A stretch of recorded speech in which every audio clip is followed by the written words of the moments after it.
오늘 우리 성경 말씀 이사야 성경 2장 우리 22절에 있는 말씀 함께 보십시다. 이사야 성경 2장 22절에 있는 말씀입니다.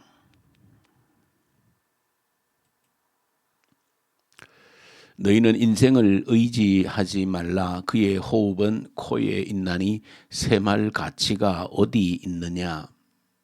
너희는 인생을 의지하지 말라. 그의 호흡은 코에 있나니 샘할 가치가 어디 있느냐. 아멘.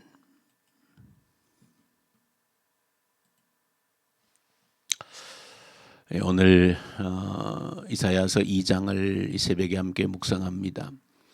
이사야 성경은 성경 전체의 축소판과 같다 하는 그런 말씀을 드렸습니다. 성경 전체는 하나님의 나라 역사이고 그 속에서 하나님의 심판과 구원이라고 하는 그런 큰 흐름을 가지고 하나님 나라의 역사가 만들어져 갑니다.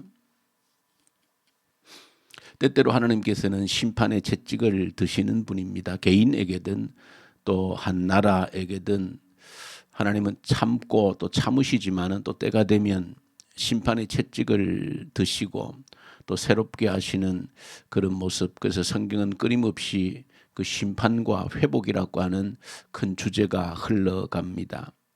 작게 좀 크게 다양한 모습으로 결국은 심판과 회복이라고 하는 두 주제로 흘러가는데 이사야 성경을 기록하고 있는 그런 틀이 바로 이 심판과 회복이라고 하는 틀을 가지고 기록하고 있다. 그래서 이사야서는 다양한 어떤 그런 문학적인 장르들이 함께 포함되어져 있는데 큰 흐름의 틀이라고 하는 것은 바로 심판과 회복이라고 하는 것을 이렇게 서로 톱니바퀴처럼 물리듯이 그렇게 기록을 하고 있다.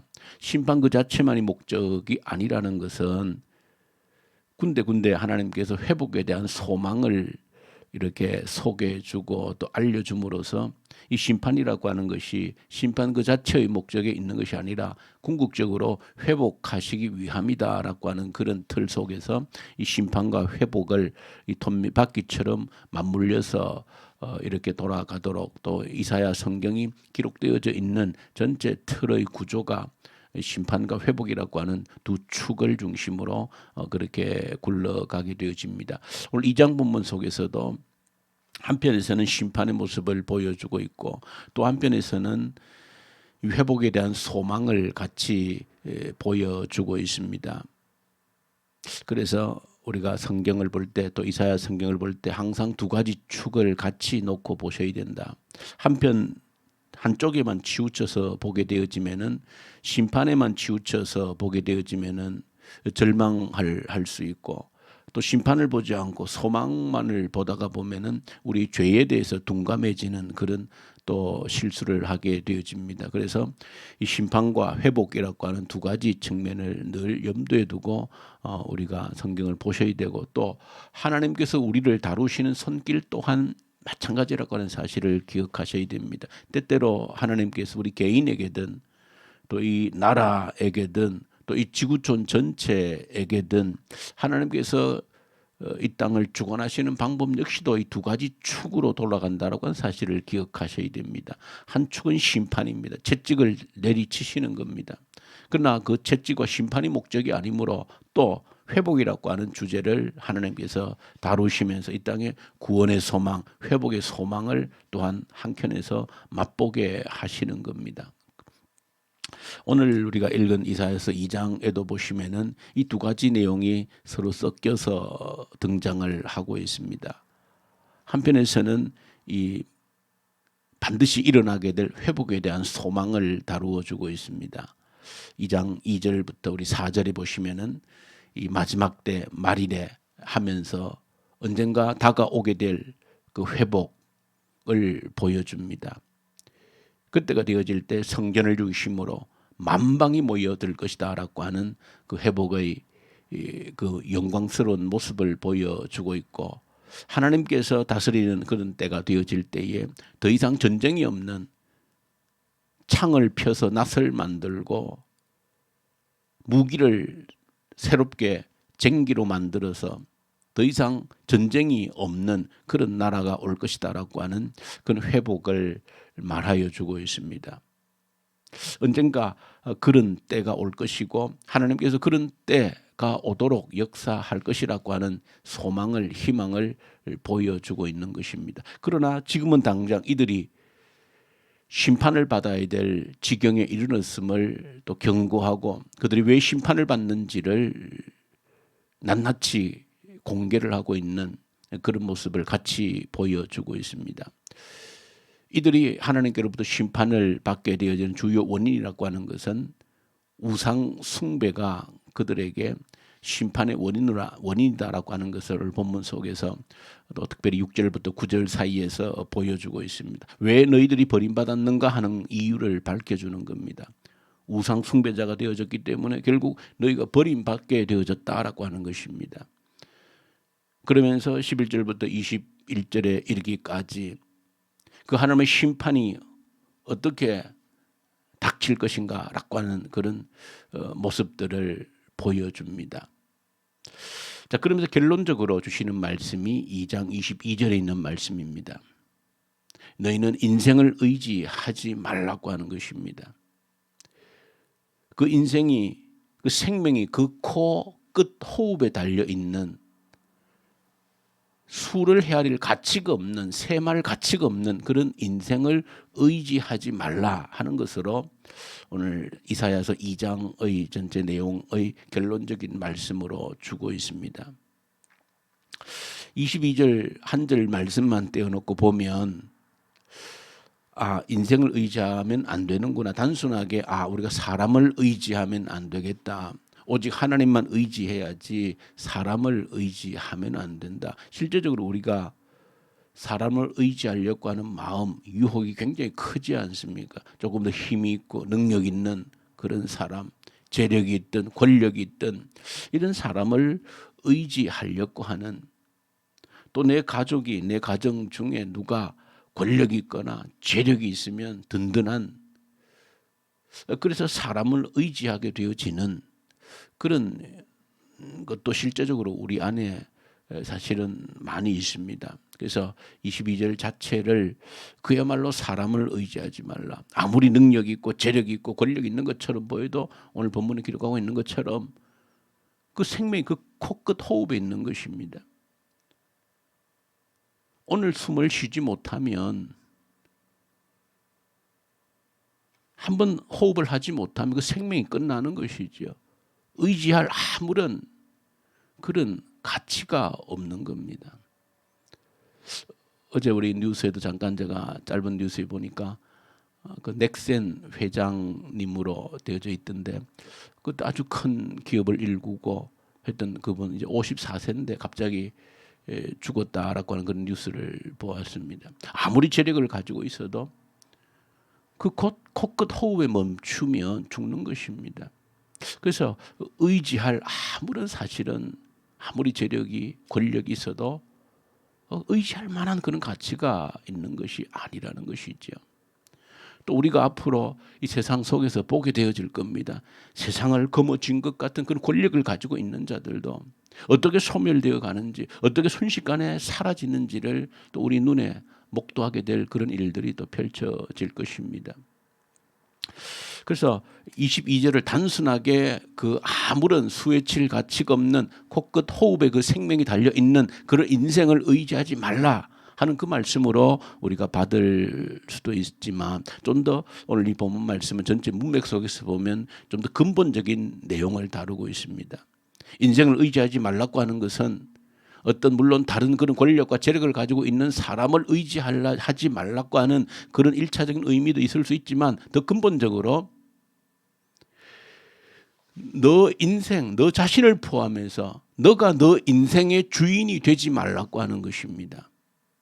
실제적으로 오늘 본문서에 기록되어진 이스라엘 백성들이 버림받은 근본적인 이유는 우상 숭배입니다. 그런데 그 우상 숭배에 대한 죄를 지적했는데 마지막 결론에서는 인생을 의지하지 말라고 하는 것으로 결론을 맺고 있는 것은 왜 우상 숭배를 하게 되어졌느냐라고 하는 것입니다. 오늘 이 22절은 결국은 이 죄의 가장 근본 본질이 무엇인지를 들추어내고 있는 겁니다. 죄의 뿌리가 뭔지를 들추어내고 있는 겁니다. 죄의 뿌리가 뭐냐? 내가 내 인생의 주인이 되어져서 내가 내 인생을 운전해 가겠다라고 하는 것이 그 자기 주장 의지라 그러는 것이지, 하나님 필요 없다는 겁니다. 하나님 내 인생에 개입하지 말라는 겁니다. 내가 내 인생의 주인이 되어서 내 인생을 운전해 가겠다 하는 것입니다. 그게 아무런 수에 칠 가치도 없는 인생이라고 표현하고 있는 겁니다. 그 말은 인생을 운전할 만한 아무런 능력이 없다는 것입니다. 주인 행세할 만한 아무런 가치가 없는 존재라는 것입니다. 그럼에도 불구하고 모두 다 스스로 인생의 주인이 되어져서 하나님을 몰아내고 내가 내 인생의 주인이 되어져서 내 인생을 운전해 가겠다는 거예요. 완전 무면허 운전인 것이죠. 우상 숭배, 결국은 하나님을 버리고 내가 내 마음대로 운전해서 자유롭게 살겠다라고 하는 그런 의지는 결국은 또 다른 우상 숭배로밖에 빠질 수밖에 없는 처지라는 것을 보여주고 있는 겁니다. 하나님 버리고 내가 내 인생의 주인이 살면 아주 자유롭게 자주적으로 자립적으로 독립적으로 사느냐? 아니, 곧 우상의 노예가 된다는 겁니다. 온갖 사탄의 덫에 걸려서 그 노예가 되어지는 우상 숭배를 하고 있는 그런 모습으로 급속하게 전락된다라고 하는 것을 보여주는 겁니다. 하나님을 버리면 인간 내 스스로 아주 독립적인 존재가 되어져서 주체적인 존재가 되어져서 사느냐? 그렇지 못하다는 것입니다. 자기도 모르는 순간 순식간에 우상 숭배자가 되어져서 사탄의 죄, 그 마귀의 귀신의 노예가 되어져서 살게 되어진다는 겁니다. 그러므로 모든 이 죄의 뿌리 본질이 뭐냐? 자기 인생에 자기 자신이 주인이 되겠다라고 하는, 하나님을 몰아내고 내가 내 인생의 주인이 되어서 내가 나를 의지하고 사는, 그것을 이 죄의 본질을 드러내고 있는 것이 바로 2장 22절에 있는 말씀입니다. 지금도 저 여러분들은 오늘도 살아가면서 누가 내 인생의 주인인가 하는 것을 끊임없이 질문해 보셔야 되는 겁니다. 그 죄의 뿌리는 다른 데 있지 않습니다. 죄의 양상들은 다양하게 나타나지만 죄의 모습들은 가지각색으로 사람마다, 모든 사회마다, 집단적으로, 개인적으로 다양하게 나타나지만 죄의 뿌리는 똑같습니다. 내가 내 인생의 주인, 내가 운전하겠다는 겁니다. 하나님을 몰아내고, 그것이 죄의 뿌리입니다. 오늘 고린도후서 8장을 보게 되어지는데 아주 아름다운 모습 한 가지를 소개하고 있습니다.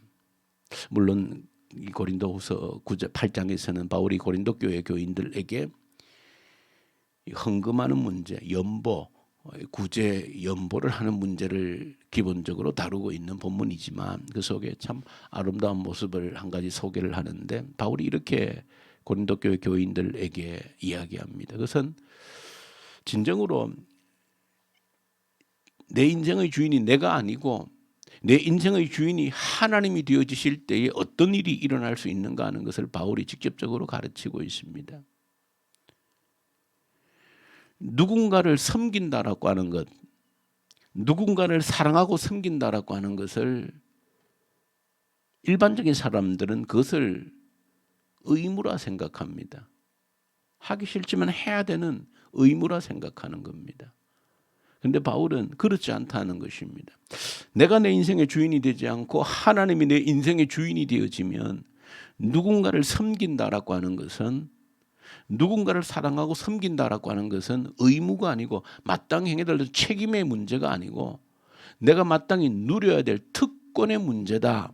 그렇게 바울이 다루고 있습니다. 내 인생의 주인이 누구냐에 따라서 완전히 달라진다는 것입니다. 누구나 사람들은 특권을 누리고 싶어 하는데 정말로 내가 내 인생의 주인이 아니고 하나님이 내 인생의 주인이 되어지면 우리가 진정으로 누려야 될 특권이 무엇인지가 전혀 다르게 다가온다는 것을 보여주고 있습니다. 그래서 바울은 이 마게도니아 지역에서 고린도 교인들에게 편지를 쓰면서 이 마게도니아 교회 교인들은 그 사람을 섬길 수 있는 그 특권에 참여할 수 있는 권리를 달라고 요청하고 있다. 그렇게 표현하고 있는 겁니다. 참으로 놀라운 일이지요. 내 인생의 주인이 누구냐에 따라서 그렇게 달라진다라고 하는 것입니다. 누구를 섬기고 사랑한다라고 하는 것은 내가 책임이고 의무가 아니고 마땅히 누려야 될 권리라는 것입니다. 특권이라는 것입니다. 누가 하나님이 내 인생의 주인이 되면 그렇게 세상이 다르게 보여진다는 것입니다. 무엇인가 내가 할 수 있는 섬김이라고 하는 것은 의무가 아니다. 마땅히 해야 될 책임의 문제가 아니고 내가 누려야 될 권리, 특권의 문제이다라고 참으로 놀라운 이야기를 들려주고 있습니다. 내가 내 인생의 주인이 되면 누군가를 섬긴다는 것은 의무가 되어지고 하기 싫어도 해야 되는 일이 되어지는 것이지만 그러나 하나님이 내 인생의 진정한 주인이 되어지면 달라진다는 것입니다. 진짜 특권이 무엇인지 권리가 무엇인지가 새롭게 보여지게 되어진다라고 말합니다. 내가 내 인생의 주인이 되어져서 산다는 것이 죄의 뿌리고 본질이라는 것을 저 여러분들이 기억하고 오늘 하루도 주신 생명을 살아갈 때 내가 내 인생의 주인 자리에 앉아서 무면허 운전하지 말고 그러다가 사고 내지 말고 온전히 운전대를 하나님께 내어드리고 하나님이 하고 싶은 말, 하나님이 가고 싶은 곳, 하나님께서 하고 싶은 일을 대신해 드릴 때 진정으로 우리가 누릴 수 있는 삶의 특권이 무엇인지를 제대로 깨닫게 되어진다 하는 사실을 기억하고 우리 기도 제목으로 삼고 오늘 사순절입니다. 사순절 시작입니다. 왜 예수님께 십자가에 못 박혀 죽으셨는가? 이 죄의 본질, 내가 내 인생의 주인이 되어졌기 때문에 우리가 죄인이 된 것입니다. 주님이 십자가에 못 박혀 죽으심으로 다시 회복하고자 하는 것이 뭡니까? 내가 내 인생의 주인자를 내어놓고 하나님을 다시 내 인생의 주인으로 모시는 것이 그것을 위해서 주님이 십자가에 못 박혀 죽으신 겁니다. 왜? 죄의 본질, 뿌리가 거기에 있기 때문에. 그러므로 이번 사순절 오늘부터 시작되는 사순절 기간 동안에 주님의 십자가를 지신 이유가 무엇인가? 여전히 내가 내 자리에 앉아서 주인 행세를 하고 있다라고 하면 주님의 십자가에 못 박히심은 나와 아무런 상관이 없는 것입니다. 진정으로 주님의 십자가에 못 박히심이 내게 의미가 있으려면 온전히 내 인생의 자리, 주인 자리를 하나님께 내어드리는 것입니다. 이 새벽 저와 여러분들 간절한 기도의 제목이 될 수 있기를 소망합니다. 주님 아버지 감사합니다. 아무런 자격도 없으면서도 마치 내가 내 인생의 주인인 양 하다가 온갖 사고를 내는 미련한 인생이 되지 않게 하옵소서. 예수님 이름으로 기도 올려드립니다. 아멘. 하늘에 계신 우리 아버지, 아버지의 이름을 거룩하게 하시며 아버지의 나라가 오게 하시며 아버지의 뜻이 하늘에서와 같이 땅에서도 이루어지게 하소서. 오늘 우리에게 일용할 양식을 주시고 우리가 우리에게 잘못한 사람을 용서하여 준 것 같이 우리 죄를 용서하여 주시고 우리를 시험에 빠지지 않게 하시고 악에서 구하소서. 나라와 권능과 영광이 영원히 아버지의 것입니다. 아멘. 주신 말씀 가지고 간절히 기도하십시다. 내가 내 인생의 주인이 아니라 하나님을 내 인생의 주인으로 모셔드림으로써 우리가 진정 누릴 수 있는, 누려야 되는 특권이 무엇인지를 깨달아 알게 해주십시오. 그래서 간절히 기도하고 이 나라 이제 대통령을 뽑는 선거 앞에서 참으로 하나님을 두려워하는 자, 이 땅을 하나님께 한 발짝 가까이 이끌어갈 수 있는 그런 지도자를 하나님 세워주십시오. 위에서 간절히 기도로 올려드리고 북한 땅을 긍휼히 여기시고 하나님의 복음의 계절이 속히 오게 하시고 악한 정권 소멸되게 하시고 전쟁 가운데 있는 또 우크라이나 고통 가운데 있는 모든 백성들을 긍휼히 여기시고 속이 평화가 찾아올 수 있도록 위해서 간절히 함께 기도하고, 이 코로나 앞에서 하나님께서 뜻하신 뜻이 무엇인지를 발견하게 해주십시오. 특별히 오늘 청년들 위해서 간절히 기도드리십시오. 청년대학부 믿음의 말씀의 뿌리를 내리는 주의 청년들 되게 하시고, 마음껏 일할 수 있는 일터를, 직장을 허락해 주시고, 공부할 때 지혜를 주시고, 모든 자격증 또 시험들 준비하는 청년들에게 지혜를 주시고, 해외에 있는 주의 청년들 또 군복만 주의 청년들에게 함께하여 주시고, 때가 되면 합당한 배필, 믿음의 배필로 아름다운 주의 가정을 꾸려나가는 주의 청년들이 되게 해주십시오. 그래서 간절히 우리 기도하고, 우리 선교사님들 말씀과 성령으로 충만케 하시고, 병상에 있는 주의 성도들에게 주의 능력의 손을 이 새벽에도 얹어 주십시오. 그래서 간절히 우리 함께 기도하십시다. 우리 기도합시다.